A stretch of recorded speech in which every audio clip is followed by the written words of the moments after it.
गांव का विकास समुचित हो, इसी मकसद से ग्रामीण विकास मंत्रालय ने कपाट का पुनर्गठन करने की तैयारी कर ली है।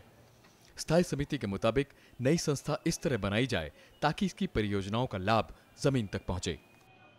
कमेटी ने बहुत जगह निरीक्षण करने के बाद ये पाया कि सरकारी स्तर पर जिन गैर सरकारी सदस्यों को कपाट का डायरेक्टर नियुक्त किया गया, उन सभी लोगों ने अपने रिश्तेदारों और मित्रों के नाम से तमाम दुनिया भर के एनजीओ खुलवा दिए और वो सब पैसा उन एनजीओ के जरिए कपाट ने खर्च करने की कोशिश की। कपाट को सन 2009 और 10 में 50 करोड़ की राशि दी गई थी, जिसमें से खर्च हुए 37 करोड़ 20 लाख, जबकि सन 2010 और 11 में यह बजट बढ़ाकर 100 करोड़ कर दिया गया, लेकिन खर्च हो पाए 18 करोड़ 6 लाख। कपाट के मुताबिक सन 2010 और 11 में कम खर्च की बड़ी वजह ग्रामीण विकास मंत्रालय का एक आदेश है, जिसके मुताबिक मंत्रालय ने कपाट के पुनर्गठन के नाम पर उसके खर्चे पर रोक लगा दी थी। हालांकि मंत्रालय कहता है कि सन 2009 और 10 में 1000 परियोजनाओं को मंजूरी दी जानी चाहिए थी, जबकि मंजूरी दी गई सिर्फ 88 को। वित्त वर्ष सन 2010 और 11 के भी शुरुआती 6 महीनों में सिर्फ 43 परियोजनाओं को मंजूरी दी गई, जबकि साल भर का लक्ष्य था 1410 परियोजनाएं मंजूर करने का। स्थायी समिति के सदस्य मोहन सिंह के मुताबिक समिति ने सरकार पर इसके लिए दबाव बनाया था। कपाट की गतिविधियां बहुत ही खराब थीं।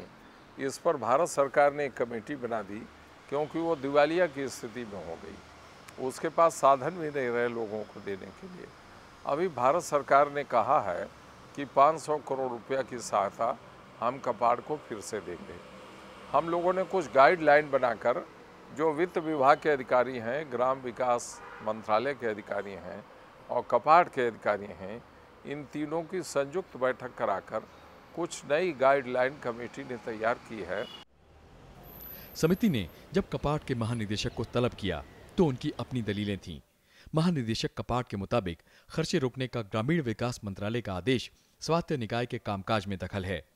उनका यह भी कहना था कि कपाट के कामकाज को लेकर अक्सर सवाल उठाए जाते हैं, जिसकी वजह से उसके लक्ष्य अधूरे रह जाते हैं। कपाट महानिदेशक के मुताबिक उनके पद पर अरसे से तलवार लटकी है, क्योंकि इस पद पर कोई गैर सरकारी क्षेत्र से अधिकारी तैनात किए जाने की चर्चा को बार बार जोर दिया जाता है। कपाट महानिदेशक के मुताबिक इस पद को सिर्फ रिटायरमेंट के बाद का वक्त गुजारने जैसा बना दिया गया है। उन्होंने ये तक कहा कि बीते 25 साल में यहाँ 20 महानिदेशक आ चुके हैं, जिन्हें नियमों और लक्ष्यों के हिसाब से काम नहीं करने दिया गया।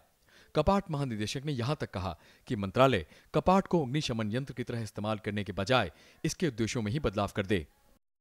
मैं ऐसा समझता हूँ कपाट के कामकाज में भारी परिवर्तन की आवश्यकता है और उसके ऊपर कड़ी निगरानी की सबसे बड़ी जरूरत।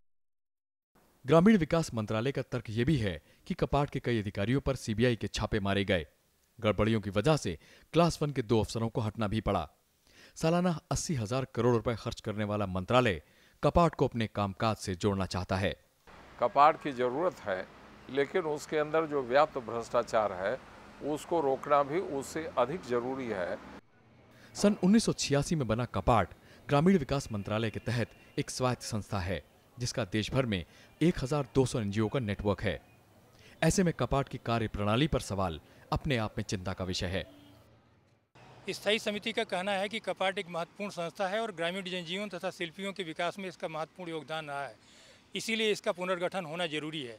समिति का मानना है कि जल्दी ही सरकार इसका पुनर्गठन करेगी और यह नए सिरे से कायाकल्प के साथ काम करेगी। अरविंद कुमार सिंह, राज्यसभा टीवी, दिल्ली।